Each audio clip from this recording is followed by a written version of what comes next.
Bonjour à toutes et à tous, ravi de vous retrouver. Nous sommes ici à Gembloux, au Centre Wallon de Recherche Agronomique, un centre qui nous concerne tous puisque les recherches qui sont menées ici sont directement liées à la qualité de notre alimentation et à la protection de notre environnement.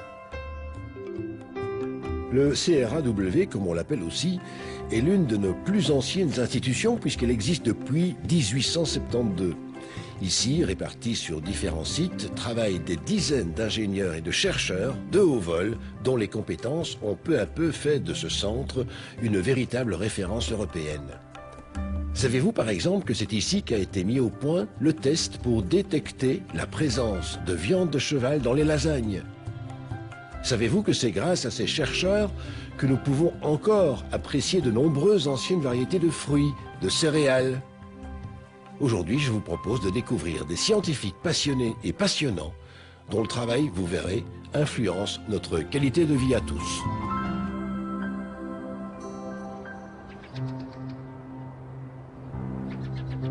Le centre de recherche agronomique de Gembloux est un centre qui est entièrement dévolu à l'agriculture pour la région wallonne. Et donc, on va, je dirais, de l'aval et en remontant jusque l'amont, c'est-à-dire les fournisseurs d'intrants, et puis les producteurs, et jusque la valorisation de la production. Et vous êtes dans un laboratoire ici où on parle de valorisation, justement. Mais vous avez, je pense, deux axes aussi terriblement complémentaires, quoi qu'on pourrait les imaginer un peu en opposition, c'est l'économique et l'environnement. Alors, je pense qu'on ne peut pas dissocier l'économique de l'environnemental, puisque lorsqu'on met en œuvre des techniques, on met en œuvre des intrants, que ce soit des engrais, des produits phyto, il faut le faire de manière économique. Et en le faisant de manière économique, il est évident que les atteintes environnementales sont diminuées, fortement diminuées. Et c'est bien l'objectif des recherches qui sont menées ici. Alors, les agriculteurs, ce sont eux qui sont aussi concernés par tout ça. Est-ce qu'ils attendent des choses particulières aussi dans l'évolution de leur métier à eux? Alors oui, leur fournir, je vais dire, des informations de premier ordre pour faire évoluer leur technique, parce qu'eux sont confrontés à des aspects législatifs qui ont évolué aussi sans cesse, et donc répondre au jour le jour à leurs besoins, c'est devenu vraiment important, et dans les objectifs futurs, ce sera d'autant plus important que je dirais que les attentes sont très grandes. Alors, dans le domaine du végétal et dans le domaine céréalier, est-ce qu'il y a des recherches particulières et où en est-on aujourd'hui? Outre les recherches qui concernent plus la base, les techniques de production, la phytotechnie, il y a tout ce qui concerne la valorisation, parce que ce n'est pas tout de produire, il faut produire pour un débouché qui est le plus rentable possible. Donc les aspects qui sont liés à la qualité, aux aspects liés à la santé, parce que pour la valorisation, notamment par exemple dans le domaine de l'épeautre, qui a une connotation santé, eh bien, ce sont des recherches qui sont menées ici. Oui. Alors ici, on est dans un laboratoire qui s'occupe de quoi principalement? Alors ici, vous êtes dans un laboratoire qui s'occupe principalement de la qualité du lait. Donc vous savez que le lait, il est payé en fonction de son taux de matière grasse, de sa teneur en protéines, mais il faut aussi se préoccuper d'autres aspects qui sont liés à la valorisation ultérieure, quel va être le rendement, par exemple, de transformation fromagère. Ça, c'est très important. Alors si je vous pose la question, c'est pas tout à fait innocent, parce que nous allons maintenant voir comment la vache, le lait sont des indicateurs de santé et de qualité, mais surtout au départ d'un échantillon. Eh bien, on va voir justement maintenant qu'est-ce qui fait la qualité d'un bon échantillon. On peut avoir un lait individuel ou un lait de troupeau. Dans ce cas, l'échantillon est prélevé directement depuis la cuve. Quant au lait individuel, la prise d'échantillon est différente.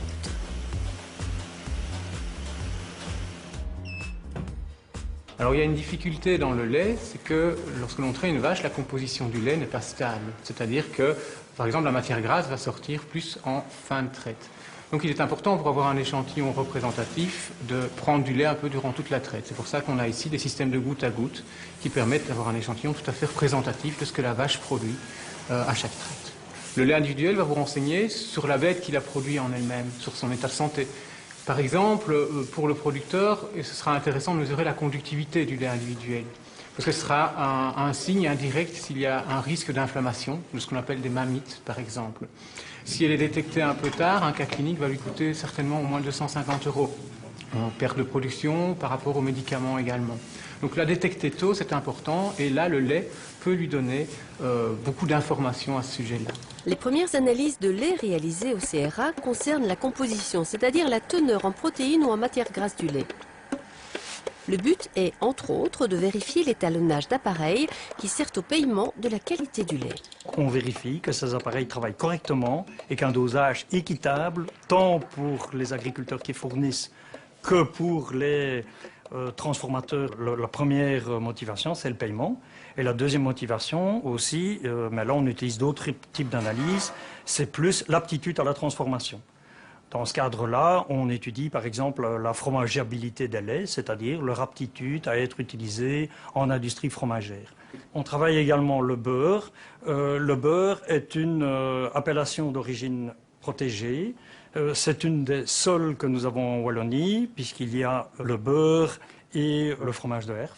On a un projet qui est en cours pour revoir un peu les critères, les réaffirmer et renforcer cet aspect protection de ce label beurre d'Ardenne. Plusieurs aspects qui sont dans le cahier de charge actuel. Le premier aspect, c'est un aspect plutôt composition, et là on va jusqu'à l'analyse des profils en acides gras.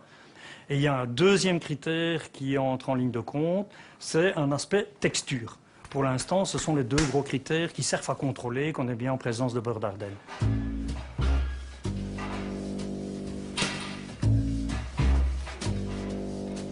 Donc le ruminant, il a la grande qualité, je dirais, de transformer des produits lignocellulosiques qui ne rentrent pas en compétition avec l'alimentation humaine en produits nobles comme le lait et la viande. Mais bien entendu, cette transformation se fait avec un certain rendement. Et l'objectif de notre recherche, c'est d'essayer d'optimiser au mieux ce rendement. Mais alors pour cela, il faut tester différents silos d'herbes.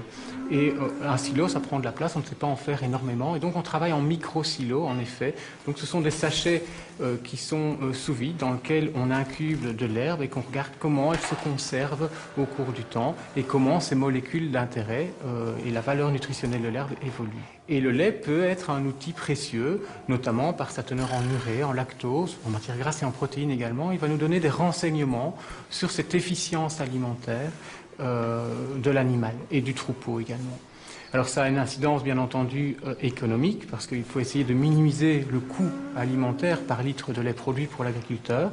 C'est également important sur le plan environnemental, afin de limiter les rejets dans l'environnement.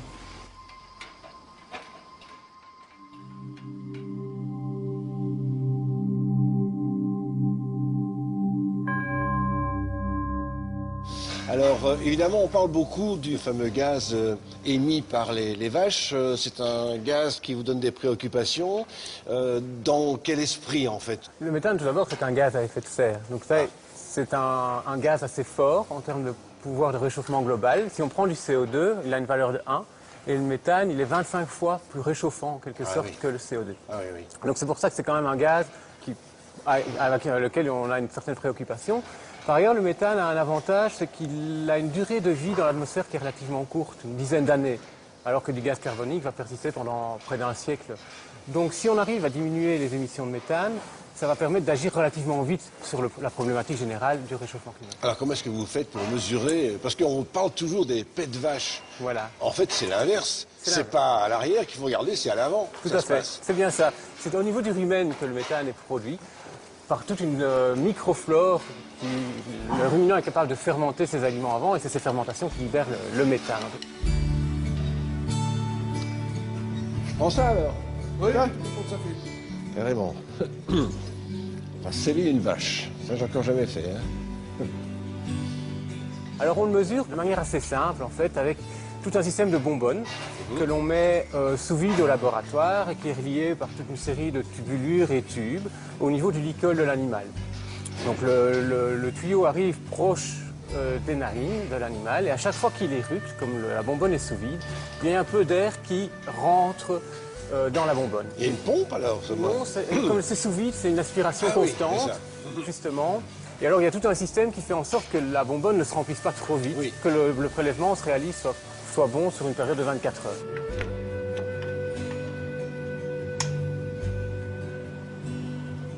On lui donne un aliment particulier, alors on provoque le méthane. Alors oui, on peut faire des tests justement d'alimentation. Il y a certains aliments qui sont plus ou moins méthanogènes, donc ça c'est un des objectifs de recherche. Mais il y a un autre objectif où on essaye, par la composition du lait, finalement, de faire le lien entre le méthane produit et la composition du lait. Le système que vous avez vu, on s'est équipé 6, 8 vaches facilement. Le problème, c'est qu'on ne s'est pas généralisé à toute la population des vaches en Wallonie. Et donc, si on arrivait à mettre une relation précise, la composition du lait et le méthane, ça permettrait d'avoir une image finalement de la quantité de méthane produite par toutes les vaches. Il y a un autre facteur qui est important, c'est la génétique aussi. Et c'est pour ça que quand on aura toute l'information sur les laits à travers du cheptel wallon, par exemple, on pourra dire, tiens, il y a telle famille de vaches qui produisent peut-être moins de méthane, mais qui produisent quand même bien. Et donc ça permettrait peut-être un jour d'orienter les sélections. En effet. Donc toujours ici au CRAW, deux préoccupations, environnement, économie et qualité de la vie de l'animal aussi. Tout à fait. Bien sûr, voilà. Mais à propos de qualité de la vie de l'animal, c'est qu'on, pas besoin de vous le dire à vous, qu'on doit souvent castrer les porcs pour éviter un peu les désagréments des mauvaises odeurs. Et vous faites justement des études pour essayer de trouver une solution alternative à cette castration chirurgicale. C'est ce qu'on va voir maintenant. Et si les porcs ont toujours été castrés jeunes, c'est pour éviter le risque d'odeur de Véra. C'est une odeur forte, généralement jugée désagréable, dégagée pendant la cuisson de la viande de certains porcs mâles. Donc deux coupables responsables du défaut d'odeur, c'est le scatol et l'androsténone.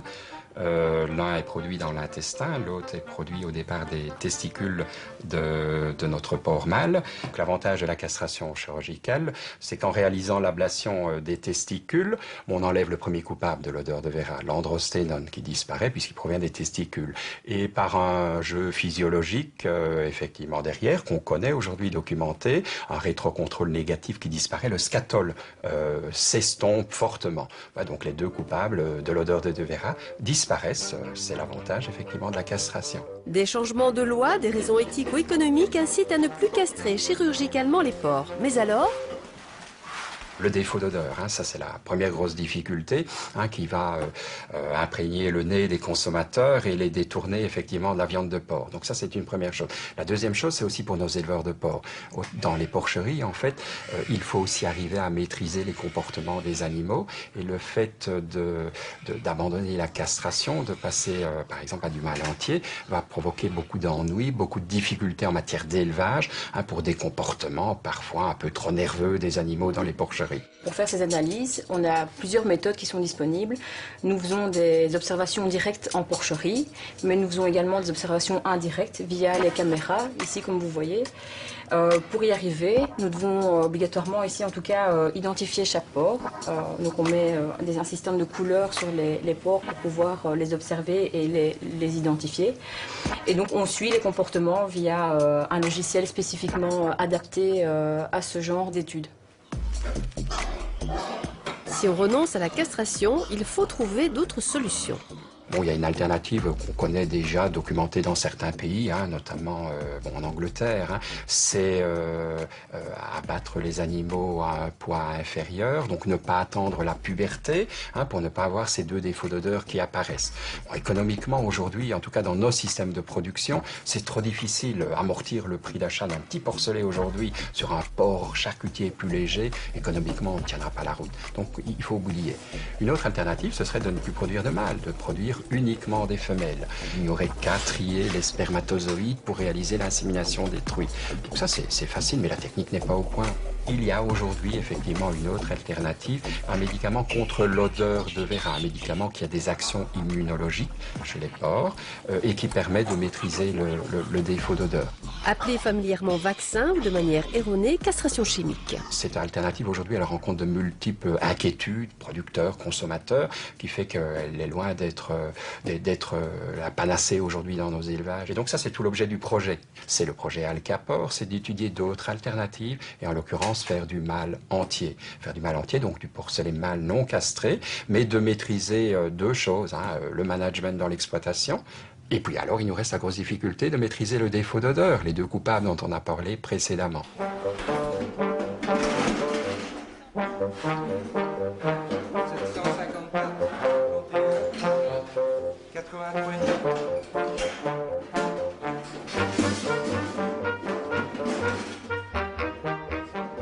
Pour le défaut d'odeur, il me faut alors des spécialistes au laboratoire capables de doser ces deux coupables dans les viandes, dans le gras. Ça, ce sont mes collègues au niveau de la qualité qui réalisent des dosages par chromatographie et techniques bien sophistiquées aujourd'hui.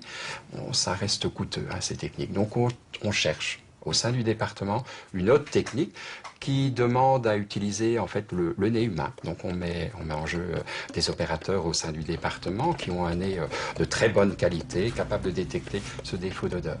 On reprend des échantillons de gras, de porc, que l'on évalue au niveau du laboratoire pour étudier nos techniques, les techniques que l'on met en œuvre. À terme, la deuxième chose, c'est déjà en partie utilisé au niveau de l'Europe aujourd'hui, c'est d'avoir des nez opérationnels à l'abattoir, capables de distinguer les carcasses au fur et à mesure qu'elles passent devant l'opérateur pour orienter effectivement ces carcasses vers une autre filière de valorisation, puisqu'on sait bien que dans le cochon, tout est bon. Ces personnes-là doivent être formées.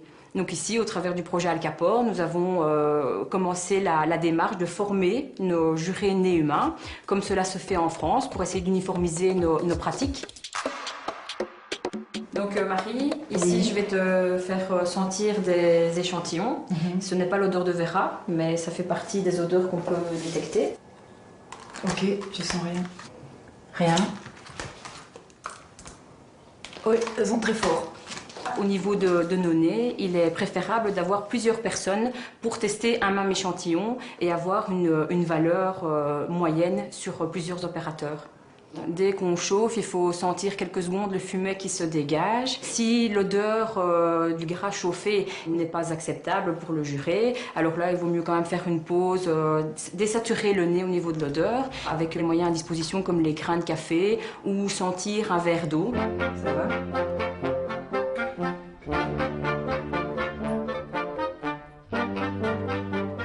On peut dire qu'en termes d'odeur, on garde une mémoire relativement importante des odeurs qui nous occupent. Donc forcément, le consommateur risque alors de se détourner de la viande de porc. La production porcine ne peut pas se permettre de respecter si peu le consommateur.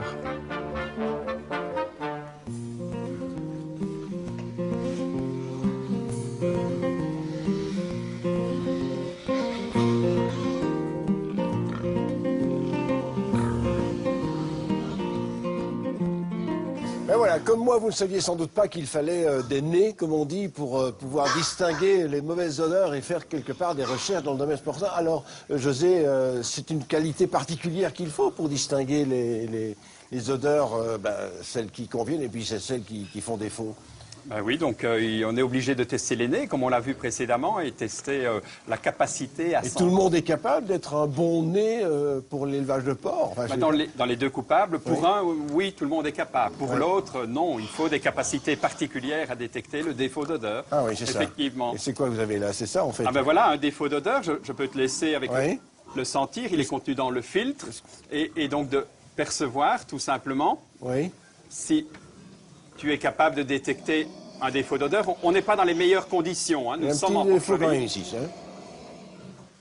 Oui. Oui, ben voilà. Donc, c'est pas flagrant, c'est pas très fort. On n'est pas dans les meilleures conditions. On a vu qu'il fallait être au laboratoire, mais enfin voilà, donc capable de détecter effectivement celui que tout le monde ne détecte pas. Par contre, celui-ci, bon, franchement, je vais te le laisser prendre. Oui. Et là, tout le monde le détecte facilement. Là, tout le monde le détecte. Ouf. Oui. Oui, il est bon. Hein, on le détecte très bien, celui-là. Oui, en effet. Ça, je le rends tout de suite. Oui. Et l'autre, ça va. C'est encore merci. dans le domaine du possible, quoi. Donc, je pourrais éventuellement m'imaginer avoir une carrière après la télévision et devenir un nez pour l'élevage de porcs. Oui, voilà. Après la télévision, disons qu'on a besoin de gens tout de suite, maintenant. La problématique, c'est maintenant. Bon, ben, je vais gérer ça avec l'équipe, d'accord? Oui. Est-ce qu'on dit un nez ou on dit un groin pour... Ah ben là, oui, en l'occurrence, je vais laisser choisir. Bon, d'accord. Eh ben, vous verrez comment ça va se passer. On va maintenant suivre notre agenda et on se retrouve après. Merci beaucoup. Merci. Le Centre wallon de recherche agronomique organise le 14 février à Gembloux une journée de restitution de travaux d'études sur la castration du porc destinée aux éleveurs, les alternatives et les évaluations. La participation est gratuite, mais l'inscription est obligatoire. À l'espace Wallonie de Mons, sautez à pieds joints dans le monde des batraciens. Une expo qui vous apprendra que la grenouille n'est pas la femelle du crapaud et que la salamandre n'a plus rien de diabolique. Venez découvrir leur biotope et quelques astuces pour mieux protéger ces espèces menacées. La filière ovine de la province de Luxembourg lance un appel à projet, qu'il s'agisse notamment d'installation, d'extension ou de diversification d'exploitation. Vous avez jusqu'au 28 février pour montrer un projet.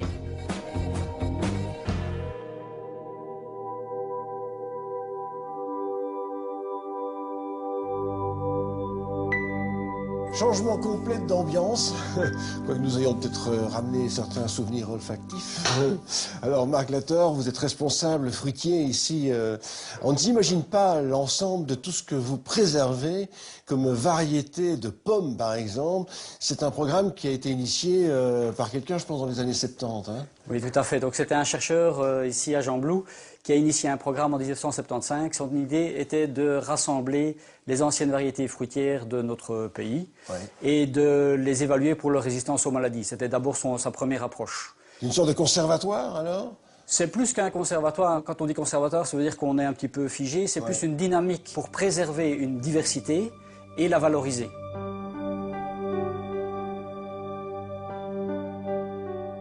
En fait, il y a combien d'espèces comme ça actuellement dans le patrimoine wallon, si je peux dire? Voilà, donc là on peut être assez étonné parce qu'on a rassemblé plus de 3000 entrées fruitières, donc ça veut dire plus de 1500 entrées de pommiers, 1000 de poires, 350 de prunes, 150 de cerises, des pêches, des vignes. Donc c'est inimaginable ce qu'on a pu rassembler comme patrimoine. Est-ce que c'est utile, je veux dire, pour la conservation des variétés de fruits? Alors, il faut savoir que si l'homme ne s'occupe pas des variétés, les variétés disparaissent. Or, ces variétés sont le fruit de générations d'hommes et de femmes qui ont créé une diversité. Cette diversité, elle est toujours utile pour l'agriculture. Quand on restreint trop la diversité des plantes cultivées, on peut arriver à des réelles catastrophes. Alors pour le consommateur ou pour l'agriculteur, ça apporte quoi?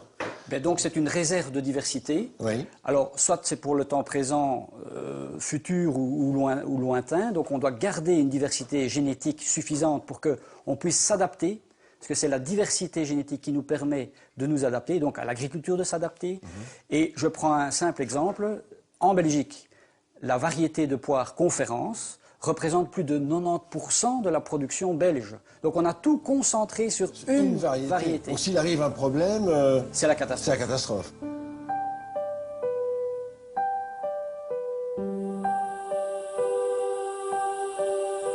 L'idée, c'est de maintenir cette diversité et de rebondir, soit en créant des nouvelles variétés, soit en offrant des variétés qui ont des caractéristiques particulières. Est-ce qu'il y a des variétés qui ont été retrouvées, recréées ici à Gembloux, par exemple? Alors, il y a deux aspects. Oui. Le premier aspect, c'est d'évaluer les propriétés et les caractéristiques de ces variétés.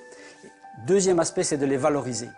Et on a diffusé des variétés anciennes pour l'amateur, celui qui a un jardin, qui veut retrouver des goûts anciens, trouver des variétés qui s'adaptent à un verger qu'on ne traite pas, parce qu'on a choisi des variétés qui ne doivent pas être traitées, elles sont rustiques, elles résistent aux maladies en général. Et ça, c'est une deuxième phase. Et la troisième phase, c'est de recréer à ce moment-là des nouvelles variétés à partir des anciennes en refaisant des croisements.